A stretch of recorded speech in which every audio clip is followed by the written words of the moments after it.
Yeah, it's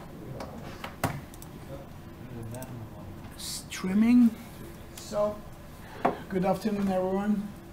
Today we're gonna talk about animations, and in the end I will see if the time allows very brief demo of Mitsuba renderer if you are interested in rendering, like physically based rendering, and like using that mostly for scientific purposes, but like it might be something that you just want to test before you implement in your gaming pipeline or other programming tasks. Well, let's start with animations, but before that, yeah, just one reminder that next week on Monday we will have Q&A session, so if you're stuck with anything or like on assignment 2, like, or any questions from the course materials or anything that you don't feel comfortable with, like, we will address all those topics. So it's kind of a session for you to get this to use this opportunity. And on Tuesday we will have Vulkan, and by that we will conclude the teaching part of this course. But yeah, today animations. It was kind of popular demand, so let's go on with this. So here is just like brief summary of the APIs that might be of your interest for animations.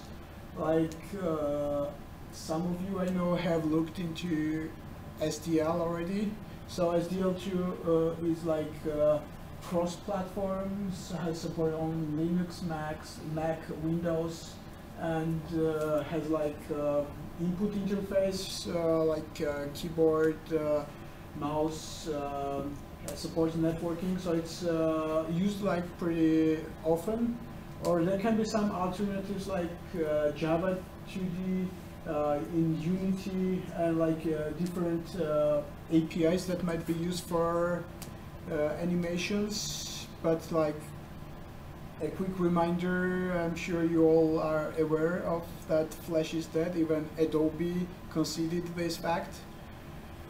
So yeah, this is just like very brief overview, but today we will be mostly talking about general concepts to grasp the idea how animations are working and what is the logic behind that and what are the approaches. Let's start. Yeah, first the question for you. So what should the APIs provide? Like, what do you need for animations? Maybe some specific stuff and also more generic. Yeah. The ability to render textures and the ability to change between textures on the fly. Yes. That change the speed and the method of which the textures are being changed between.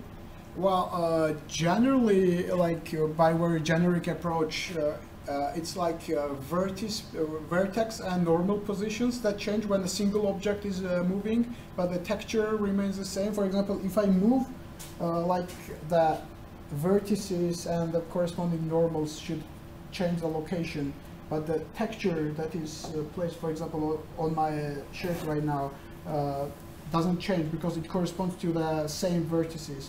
But if you want to change the texture on the go, yeah, that's one of the things. Yeah, if you want to change the texture and appearance of the object, that can be one of the things. Yeah.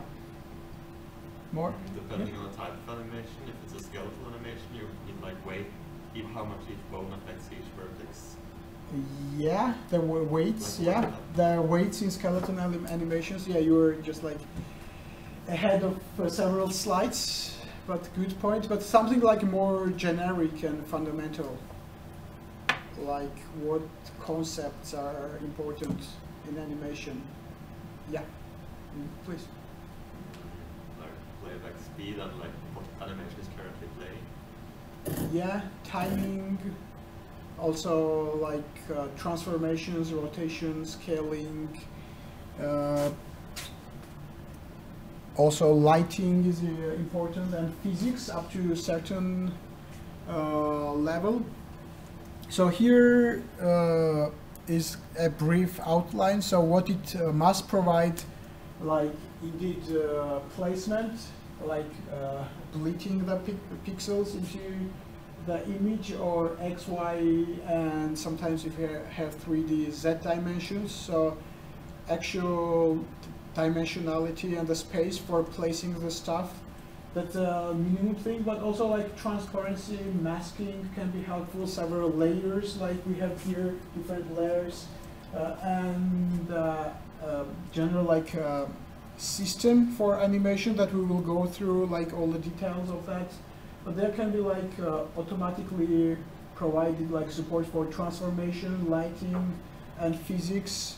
For example, Box2D is a physics simulation support that can have implemented some physics logics, like in the real world logics, and might not, and you might not need to code that yourself.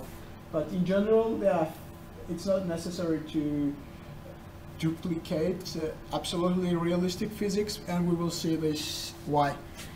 But general idea, like we need something to place in the space, and then like all the supporting stuff like transformations, layers, transparency, and anything that can make our life easier. But indeed they can be implemented by you as well. Yeah, so animation generally, it just changing the images is quickly so that we have the perception or feel of the motion. That's a very general concept about animation. So it's fast movement of the images makes objects appear as moving, but like also it depends. Like if we have very fast movement, objects appear to light in terms of weight, or like it's mostly about acceleration. Like if something accelerates very fast, its weight should be, its mass should be low, and if it accelerates very slowly and not very easily, we have impression that its mass is high.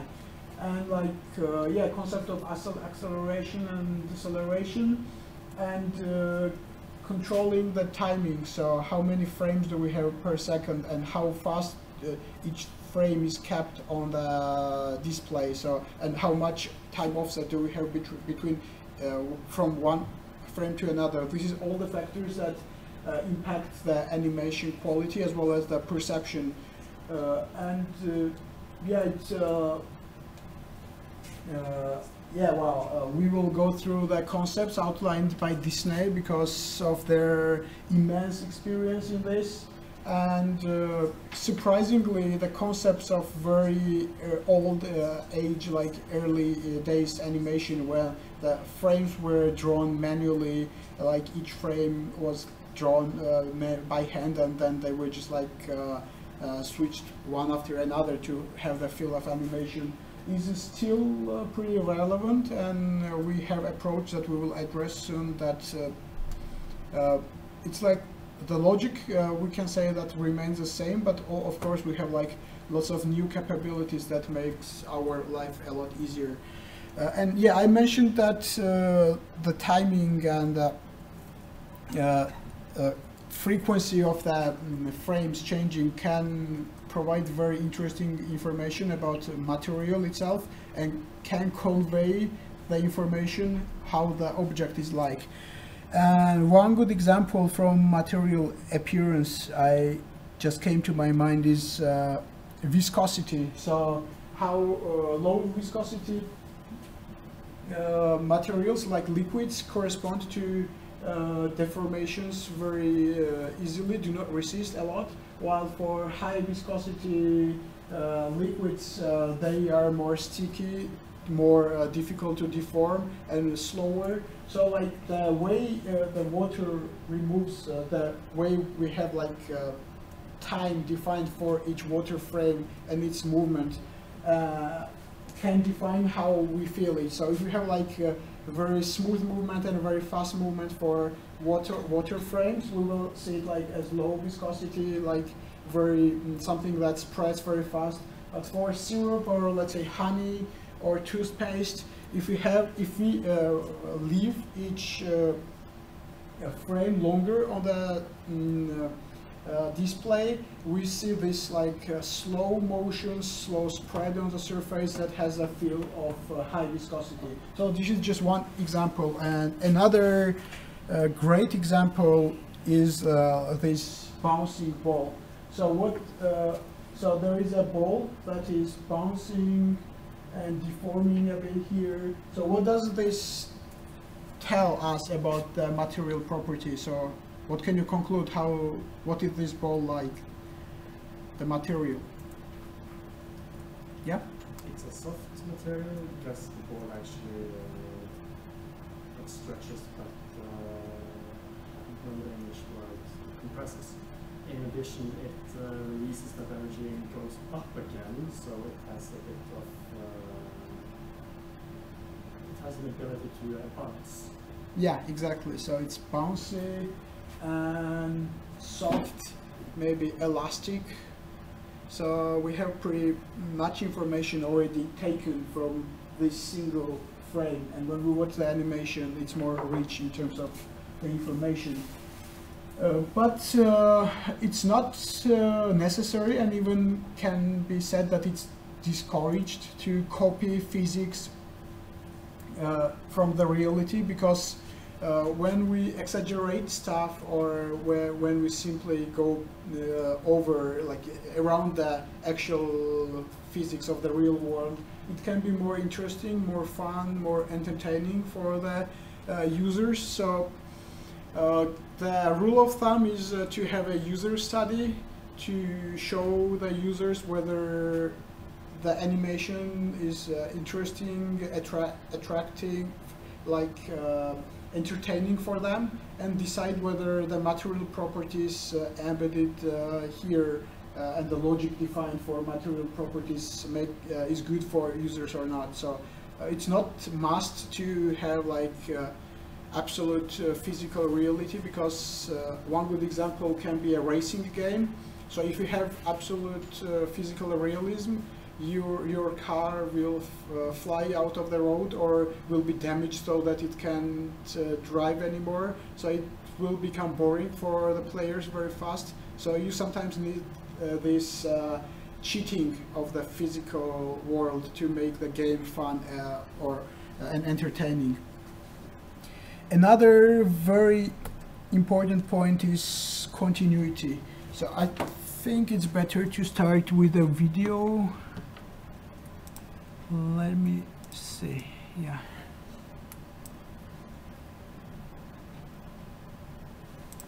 Because continuity is one of the most essential aspects that impacts the quality of the animation, the perceived quality.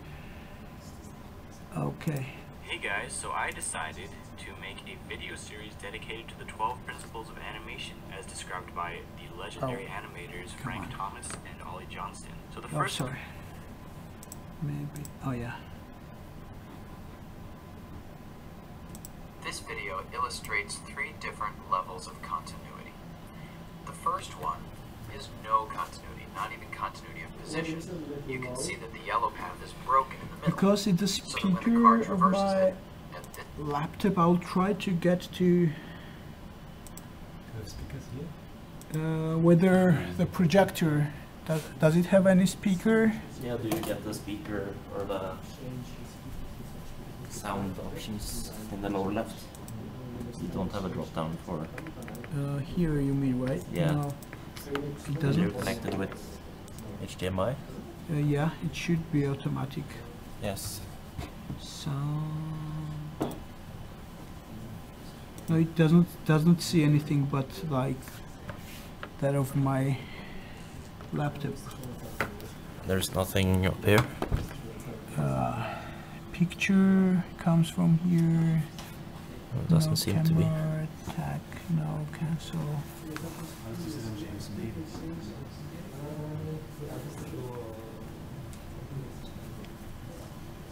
Maybe. What if I increase the volume now? One option could be to sort of connect one of these and have it. Oh yeah, like a microphone. Yeah, to amplify the sound from the computer. No, it doesn't see any. Okay. I don't know how to use those though. Can we amplify the sound with these? Yeah, that can. This is actually my feedback, right? That's true. Yeah, usually it's. Long press. There you go. Yeah. Speak. Let's see. Does it do? No. It's I don't think it's muted been now. used in a long time. Then you just need to. Yeah. Yeah, great. That's loud. Just check if you don't feedback later. Yeah. Yeah.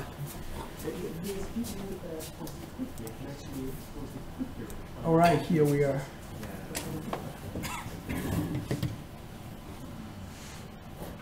Principle is squash and stretch. This is the principle that animated objects will get longer Is it better? or Oh. flatter to emphasize their speed. Sorry.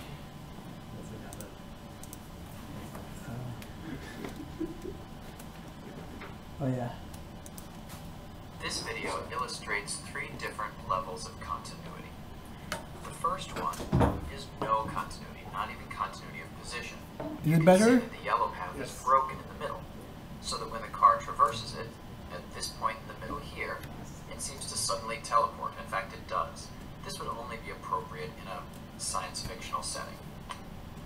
If we ensure continuity of position, but not continuity of velocity, then at the middle of the path, the car will suddenly change direction. Right here. This would only be appropriate if a collision or some other force impacted the car at that moment. If we don't want this to happen, we can ensure tangential continuity, that is, continuity of velocity.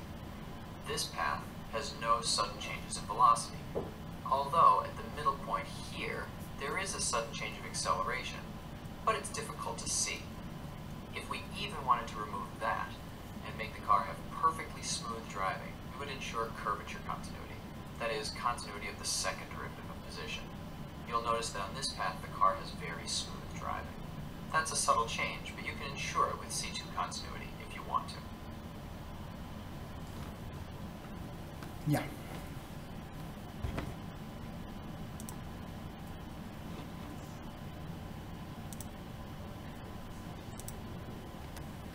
So yeah, I guess the idea more or less is clear. So with the zero order of the 0th order of continuity, that's a worst case scenario where we don't have even continuity of the position when the object jumps from one position to another and to another, unless it's intentional. That will have that will deteriorate animation quality a lot.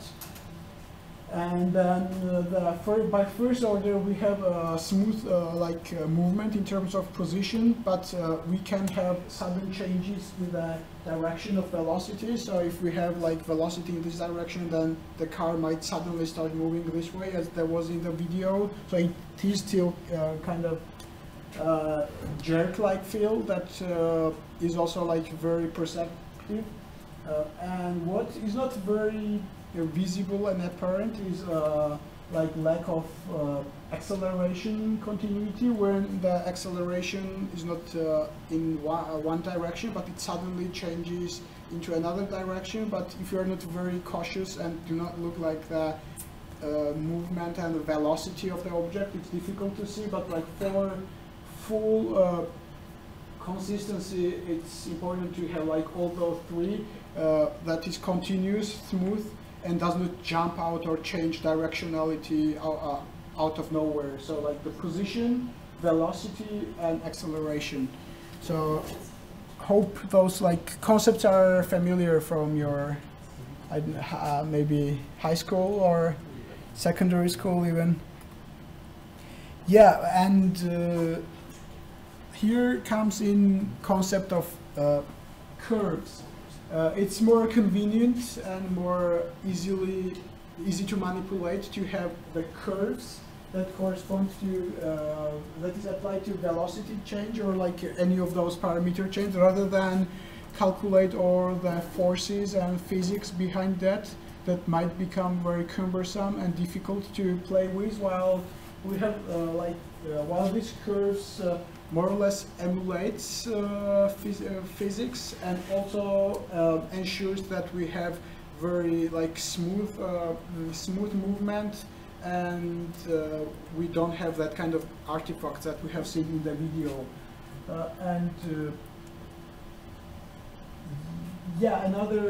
For example, if we have like this kind of smooth change in velocity, we have like acceleration, the car gets faster, and then we reach some constant speed, and the movement like from starting of the movement, including the acceleration, reaching the constant velocity and continuing the movement is very smooth, rather if you compare it with like the previous frame, where we had like sudden changes of directionality, or where we had like sudden changes of directionality or amount of velocity.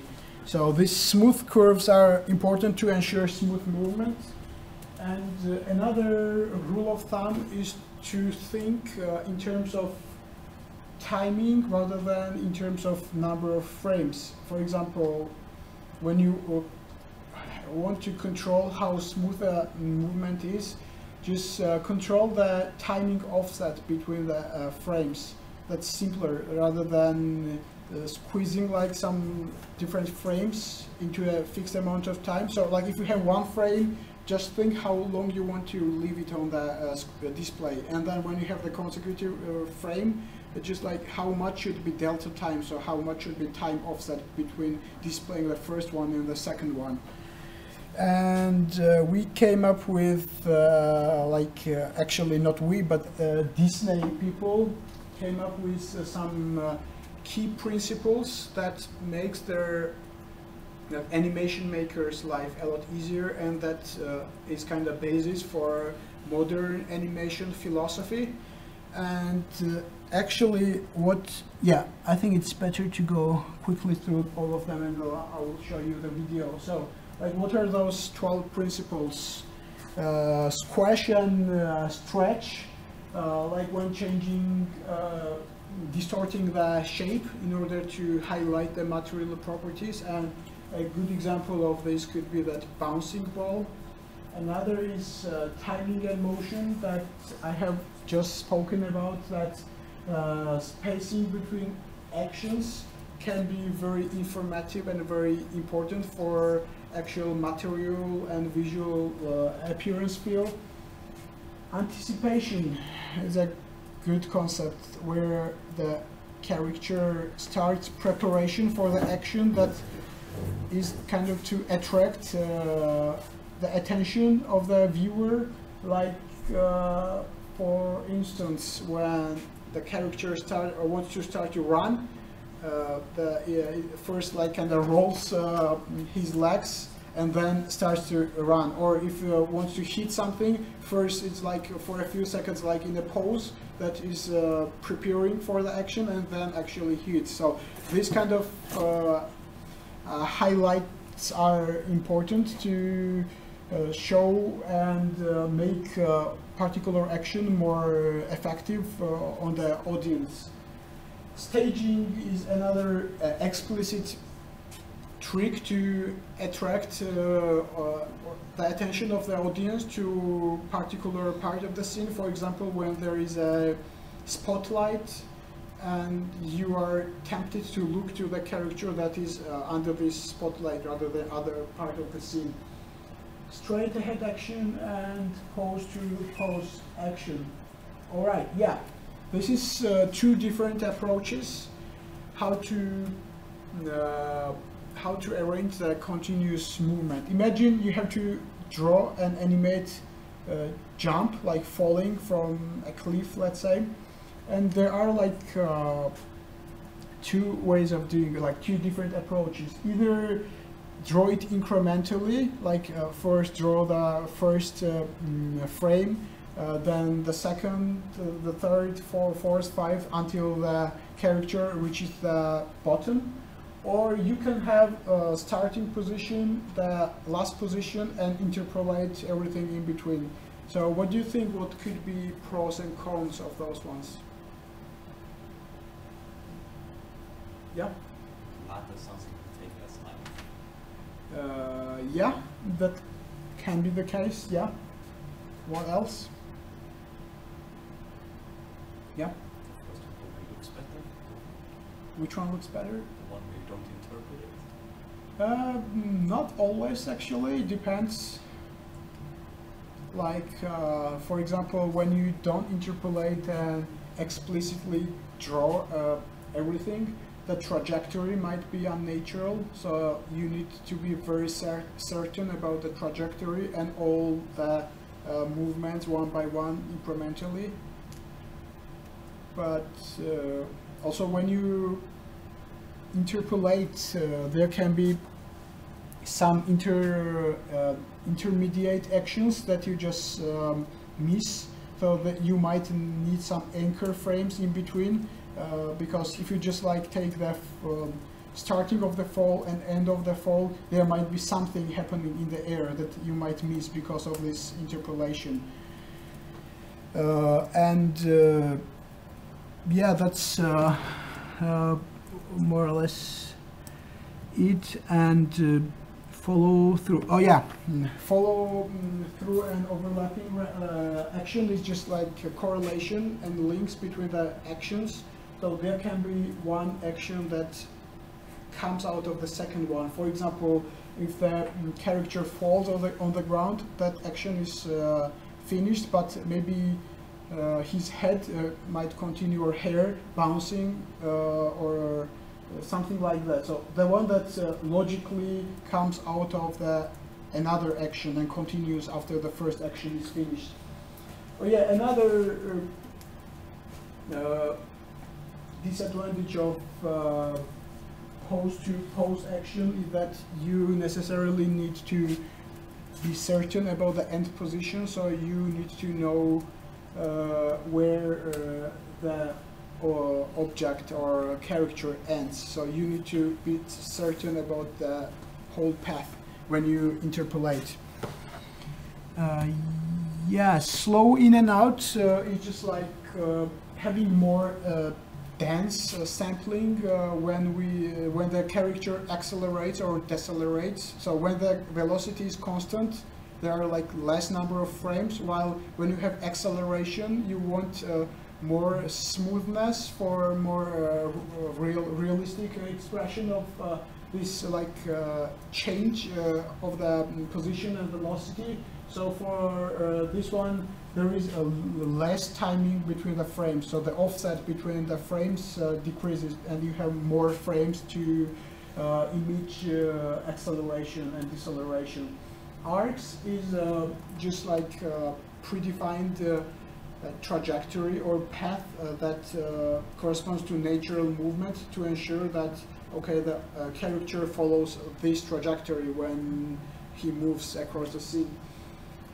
Secondary action is in contrast with follow through and overlapping action. When the overlapping action continues after the first action is finished, secondary action is just action that is used to highlight or emphasize or to give some importance to the first action. For example, when a character is eating, and the secondary action can be smiling or happy face, so that we could emphasize that the food is delicious and the eating is something joyful and entertaining for him. Exaggeration, as I already mentioned, something that when we just exaggerate, go beyond the physics, go beyond any logic, like it can be that in the cartoons, I'm sure you have seen that character can kind of suddenly have elongate the hand, take it some object from 10 meters away and eat, or when the character is scared, like the eyes become like this, or like anything that doesn't happen in reality, but we used to have more entertaining effect on the audience. Solid drawing is just like to think in 3 dimensions and to think of the links among the scene and different objects, because if you draw one object like one size and then another object different size, and then you set up the 3D scene, you might end up with something that doesn't make sense. So you have to think in the 3D all the placement, scaling, and the relation between these like sizes and positions to make the scene realistic in terms of entertainment, because you might have unrealistic things, but it should be interesting for the audience. And appeal, that I have mentioned many times, that just design it in a way that audience enjoys.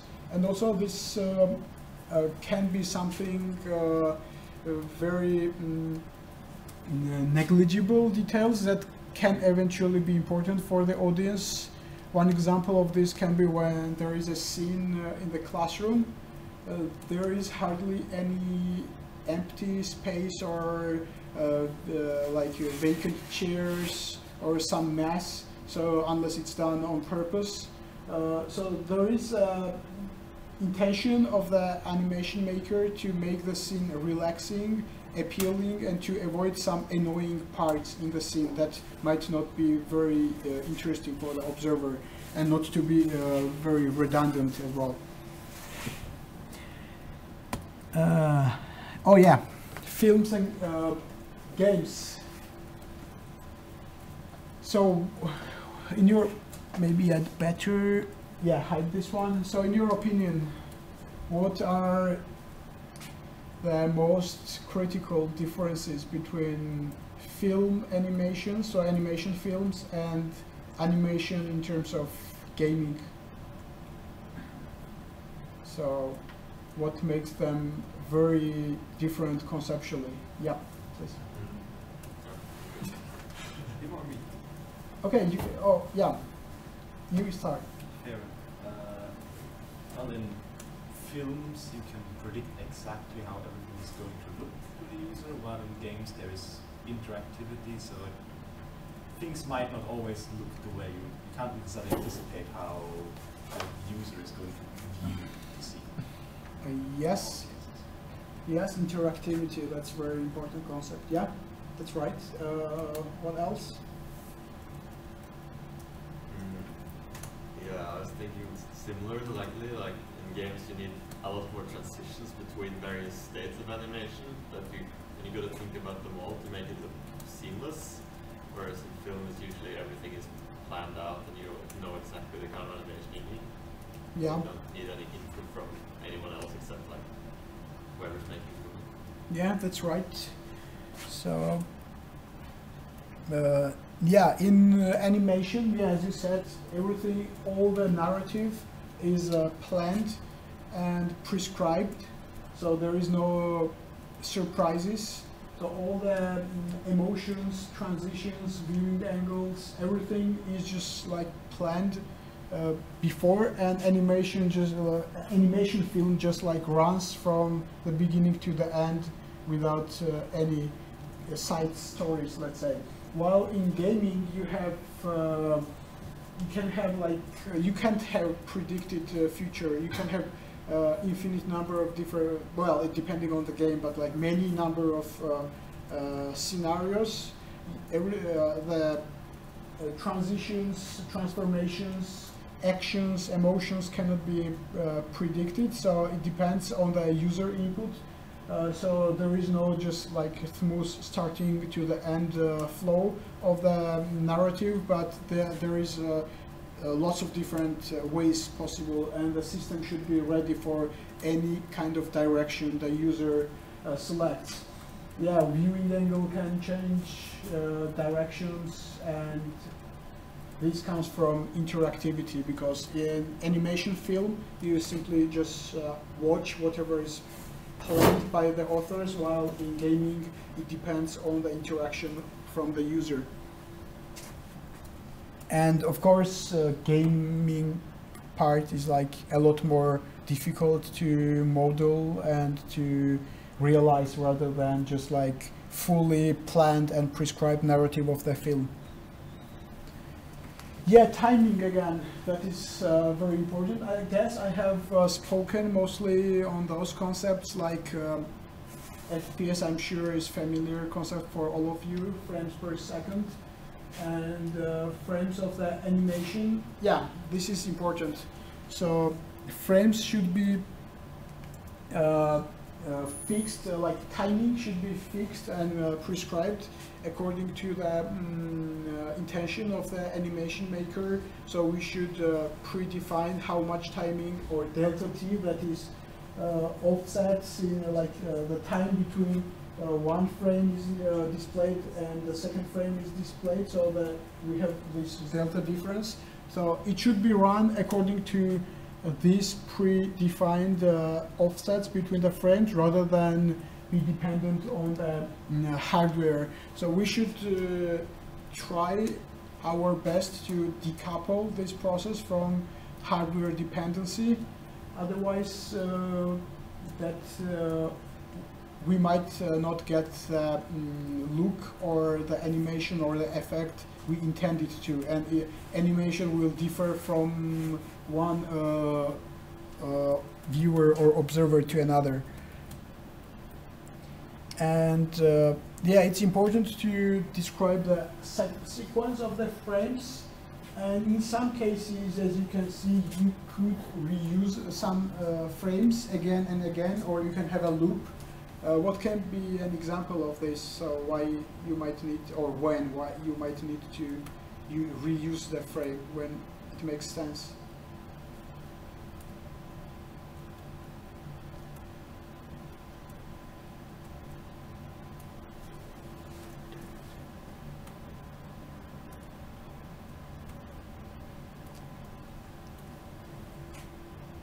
Yeah.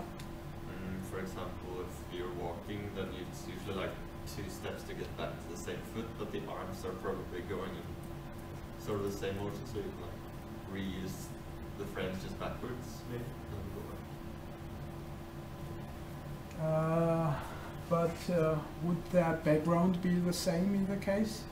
Well, this is for 3D probably. Okay, if the background or the scene allows, because it might change when you move through. But yeah, a good example, for instance, that like if we get back to our free fall example, can be when you have long fall and the sky is more or less homogeneous. You don't have different patterns of the clouds, so you can reuse this falling for a long time. So you don't need to have separate frames for each position, because the sky is still blue and the character is still in the same pose. So you can reuse that a lot. And yeah, again, ballistic animation in the films where it just runs, starts and runs to the end, and interactive where it can be interrupted because of the user interaction that happens in gaming. Transitions of the animations. Yeah, as you mentioned, like when you have transition between different states or poses, like walking, running, standing, it's common to map those animations. So map the vertex location in action, how it is, for example, in walking state or in running state or standing, and it's sometimes difficult to predefine, and there might be some contribution for that to identify how to deal with smooth transition from one action or one state to another action or another state. For character, for objects, actually animations is important for several reasons. First of all, characters or players can interact with them and change them accordingly. Or like we have concept of affordance. So what can be done naturally, what can be done with this object by the player, or what cannot be done to identify some of its properties, like let's say stone can be lifted and thrown by the player, but a car cannot be lifted and thrown. So that's kind of features that can be done with the objects. And physics is important, again, to understand their nature, but not necessarily super realistic physics, as we have already mentioned. So what was the reason that it's not necessary to have absolute accuracy in physics? Again, yeah? It looks better. You were more natural than you did when like convey the properties of the... Yeah, it's actually can be more fun for the users rather than just duplicating the reality.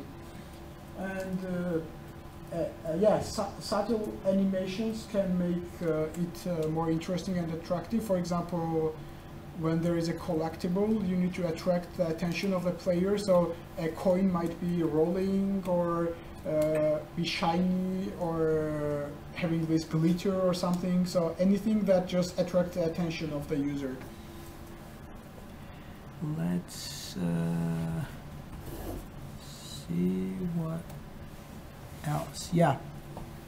So in case of single player, it's easier to control the timing, and we have just like one view to the reality that happens in the game, and we just focus on that.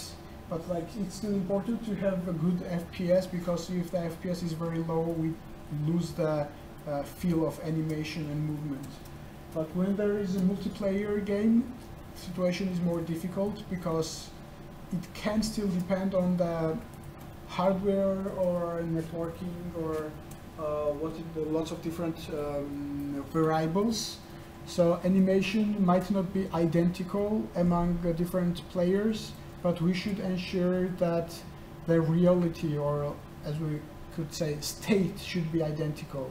So the state, whatever happens in the game, should be identical, but how it's animated can depend on the hardware or other variables of the user. For instance, a good example that came to my mind is that if you have played Counter-Strike online, if you have a very bad internet connection, you might have lags, and you might suddenly, after some like lags, you can discover that you are dead, but you have not been before. You have not been the process how you were being killed, but the state changed while you had this lag in the animation. So if it was not the case, then everything would have been messed up, because when you see the animation that you are killed, other person has already gone through that part, so you don't have a consistency in timing, and the game logic completely messes up. So it's important to have this state synchronized. Synchronization is a good word, yeah, to synchronize state among everyone, but animation can be more local affair. And yeah, some physical properties can be important, like gravity to bear in mind, unless it's intentional to have no gravity and have objects floating in your animation. And yeah, before we get to principal approaches, I will just briefly talk about kinematics. So it can be just like very simple logics in terms of kinematics. It can be the forward process, when you initiate the movement from the user side. So for example, you have a hand movement, you move like arm and wrist and so on, while in inverse kinematics the focus point is the goal. So you need to know what the user wants to do. You need to know that, okay, the user needs to take this one, lift it, and then you define what is the best solution and what is the best path to move the hand to reach this object and pick it up. So you start looking from the object's point of view rather than looking from the hand and arms and shoulders point of view. That's yeah, that's more or less it, and I think it would be better to continue after the break with two different approaches in graphics. So You have mentioned already one, skeletal animation, and the second one, keyframe. So let's take maximum 10 minutes break and continue with this. Any questions so far? Yeah, just because we talked about differences between animations in games and movies. I'm not sure if you mentioned it, but in movies you can often use different types of equations because you can calculate for hours, while in a game engine it has to happen instantly almost. So even though you could probably make some cloth or like some material look really, really, really good mathematically, you sometimes have to hack formulas so they work for game engines. So performance-wise, game must be real-time. Yeah, so you mean that? Yeah, so sometimes even though there are like equations that works to make something really good, not necessarily just use it. That's absolutely true. You can like render frames for a very realistic film for hours and then compose them, combine and have a very good animation movie that is pre-rendered for a very long time, while in gaming you have to be real time. That's true. Oh yeah, and the video, another video that I wanted to show you about those 12 principles by Disney. So it's a very just like 24 minutes. So if you want to really get what those principles mean and get like, unfortunately we're limited in time, but if you want to like get those concepts, I absolutely recommend this. For example, just motivating one, let's say. And here is one without squash and stretch. It was around, let's say. The amount that and communicate to the viewers that he is about to punch. So this is about anticipation. By contrast, having no anticipation results in a very weak punch. You'll see this in a lot of cartoons. Before running, a character will wind up before taking off. In the previous video about squash and stretch, this face actually uses anticipation as well. Instead of immediately stretching up, the face squashes first to anticipate the stretch and give it more power. Anticipation helps communicate actions to the audience by preparing them for the next action. This can happen in many ways. If a character is about to take something out of their pocket, they make their hand very visible and up in the air before going into the pocket. Otherwise, the audience might. So this is a very good illustrations of those concepts, why those concepts are important. Cannot be performing any competing actions. Let's say that. So I really encourage you to watch this video to get exactly why those concepts, 12 concepts, are important and how can they contribute to the animation. Yeah, break.